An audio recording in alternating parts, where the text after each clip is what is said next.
Hey, this is VIP Primo again. I'm going to jump right into it today.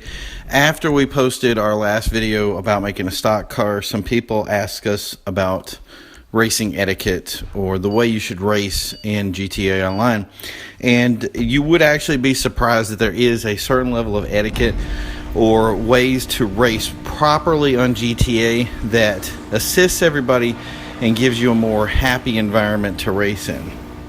So what I wanted to do is go over a couple of points with you and get you acclimated to how you should race on GTA to have a better experience and a more cooperative experience with people you race with. So the first thing you're going to want to do is turn catch-up off. If you're a host, everybody hates catch-up, and the second you use catch-up, everybody in the race is going to not like you for it.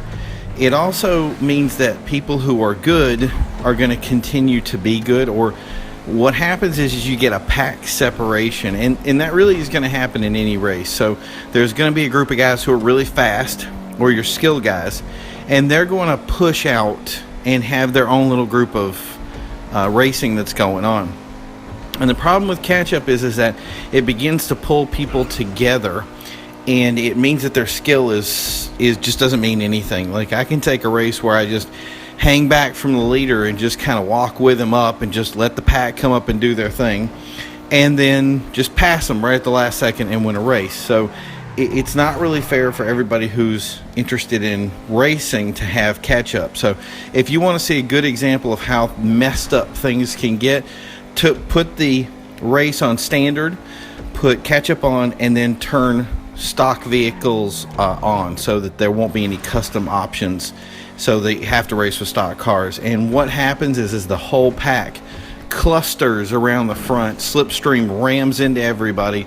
It becomes a gigantic debacle. So if you can do anything in racing, if you're going to have stock on, so the stock cars are only, so if you're going to have customs off, don't have catch-up on either, because you're going to get the worst possible combination. And slipstream obviously is optional, so it is what it is. If you like slipstream, great, use it. There's going to be kind of a consensus of people who do like it and people who don't like it. The best option for slipstream is obviously when you have a ton of people, and that kind of slipstream pulls them into each other to crash them. So as you move up in speed and ability, you're going to start turning that slipstream off when it comes to big races. But stuff like stock car races, slipstream is amazing because everybody kind of has the same speed or same speed of car. The cars are just as fast as each other. So cars that are a little bit weaker will be able to catch up with those cars because the pack is so intense.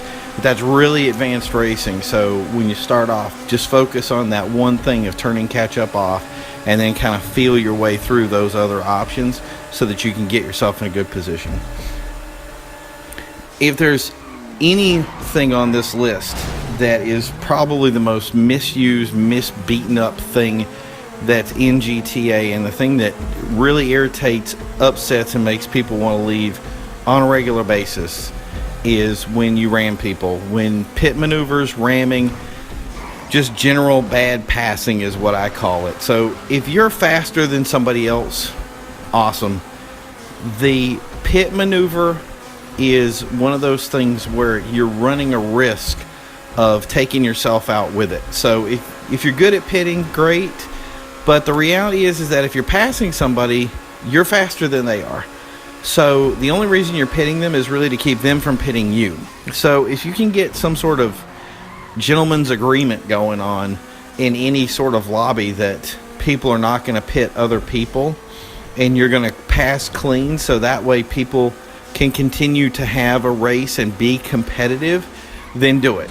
It's the best way to race. People are okay with losing. I know it seems weird. They kind of get upset about other things, but in the same respect, I have a lot of races. I used to have a positive race win streak, and once I had it, I got kind of bored with it and just said, I want to race slower cars with faster racers and see how it all pans out. So I started tacking on loss after loss after loss, but the idea was I was playing and having fun. So I got to use the cars that I wanted to use around the track, and I was no longer just playing to win. And I have to say, if you get a lobby of 30 players, not everybody, there's people in there that know that they're not going to win. So they're going to be okay with that.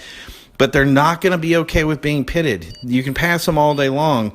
And if you pass me all day long, I'm not going to get upset. But if you wreck me, and especially when you wreck everybody in the process, or pit the front of the lap and then destroy everybody in the back place, and then one guy just runs away to victory, it is not fun for anybody that's in the lobby. So, bar none, good passing, no pitting is the big deal.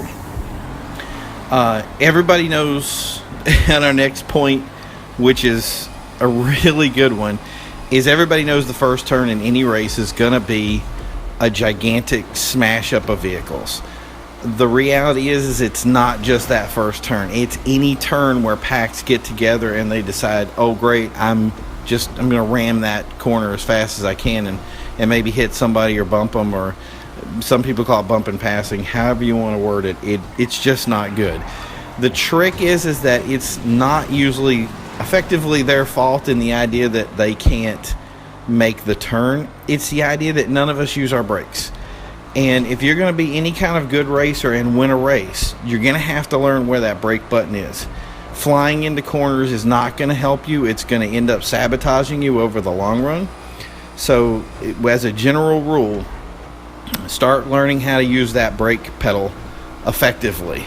It's going to make it better for you. It's going to make it better for everybody else. And you're all going to be able to work together to have a good race. Trust me on this. If you come around the first turn and there's a guy in front and you're in third and you don't use your brakes and you take out second and then maybe fourth, fifth, sixth, or seventh, you're in a pack of now second to seventh guys who are doing their best to catch up to first place, and they're going to wreck too, because really their first place is going to set the pace, even with catch up on, to have that first place position be competitive. So as a general rule, go into the first turn, go into the second turn, the third turn, the fourth and fifth, and use your brakes to effectively take at least a moderately good line. Doesn't mean you have to be good with it, but just know where your car's edge is, so that when you hit that brake and go around the corner, and let's be honest, you're still going to get hit by other people, but it's just better to drive through it and try to get your best to get around it. So the other thing is that there are certain techniques like slipstream and other things that are going to be something you don't want in the game. You're probably sitting there thinking, you know what, maybe I can beat slipstream by swerving back and forth or getting in the way of the guy that's trying to pass me.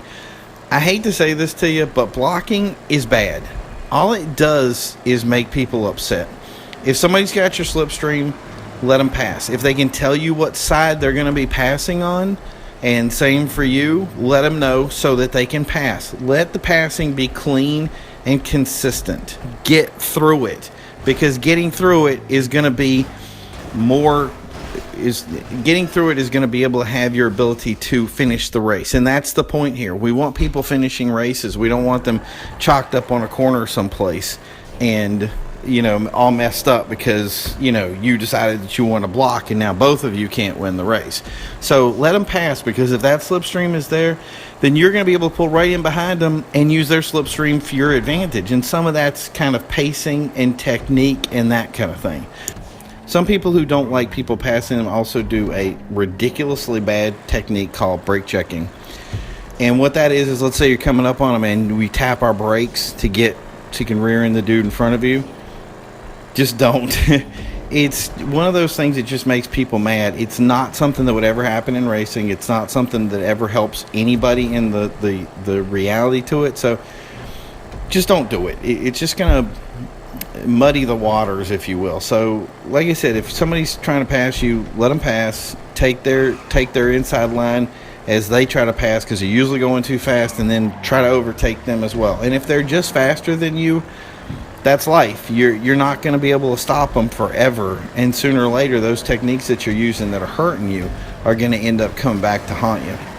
The next thing is obviously people are going to crash, and you're going to crash people. You're not going to do it on purpose. It's going to happen. You're going to come into a turn, you got all the momentum in the world, maybe there's lag, maybe there's something, there's all sorts of things that can happen, and you're going to bump the dude in front of you. and you're going to spin them out, or you're going to cause them problems. Stop. And I hate to say this, but take your medicine the way you should. Stop on the track and let that dude pass, and then get behind them. It's just the right thing to do. The other thing is it kind of tells you teach yourself to drive a little bit more conservatively. It may not seem logical to race conservatively, but that's the reality is that the people that make it to the end are usually due to attrition. In other words, people who constantly crash are the ones that are trying to catch up with first. They're not thinking about their race lines, and they're ending up off the track. And I'm guilty of it. I know others have done it too. You just get wrapped up in the race, and that just destroys your whole ability to do anything. So if you're going to crash somebody, teach yourself to stop, let them by, and if that costs you the win, that costs you the win. Trust me, the win-loss number is just a number. It means absolutely nothing. At the end of the day, if you are not racing to have fun, then just stop racing, because you're not doing anybody any favors. You can get a bunch of you guys together and you can race together, and you guys can all yell at each other all day because of some stupid thing that ruins you from having the perfect win-loss ratio. So don't bother chasing it. Just have fun, and you're going to have a much better experience at the end of the day. And take this from experience, by the way. I was working myself to death trying to get my win-loss up. I got it. I realized I hate this game because I'm ruining my experience, and it's not the game's fault. And when I backed off of it and just started racing and saying, I'm not just going to use the fastest car, I'm going to use this other car, and I'm just going to have fun, you have a much better experience. So coming into that and off of that, our last point is probably the most important part, is that you're going to get frustrated. You're going to get angry. You're going to get upset. And it's going to be life. If somebody's banging you and crashing you and they just won't stop and they're being an annoyance to you, do not feel bad about going back to them and doing the same to them. I'm sorry. It's quid pro quo. What's good for the goose is good for the gander stuff. So if somebody crashed you on a mistake, or it happened once, it could be a mistake. Don't take it personal. Just say, hey, by the way, you crashed into me. If it happened on purpose, can you not do it again?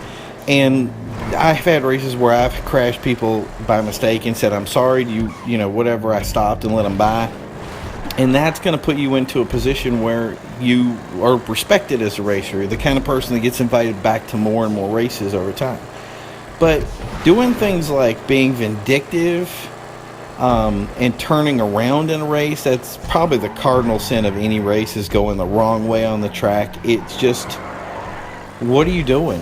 What are you thinking? Why are you ruining everybody's experience because you had a bad race?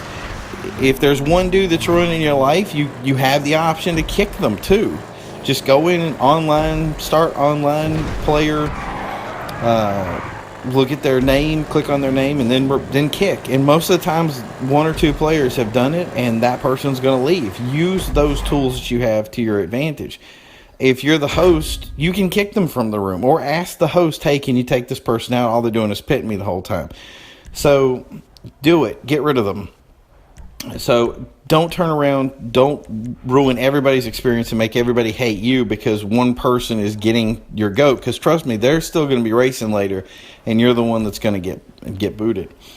The other little points, and I kind of add this as a bonus, is that if you're a team and you're racing together, there's guys out there that'll sacrifice their win-losses for one guy's ability to win over and over again. And I'm sorry, you guys, you are a bunch of pansies. I'm going to say that directly to you. I have no problem saying it whatsoever.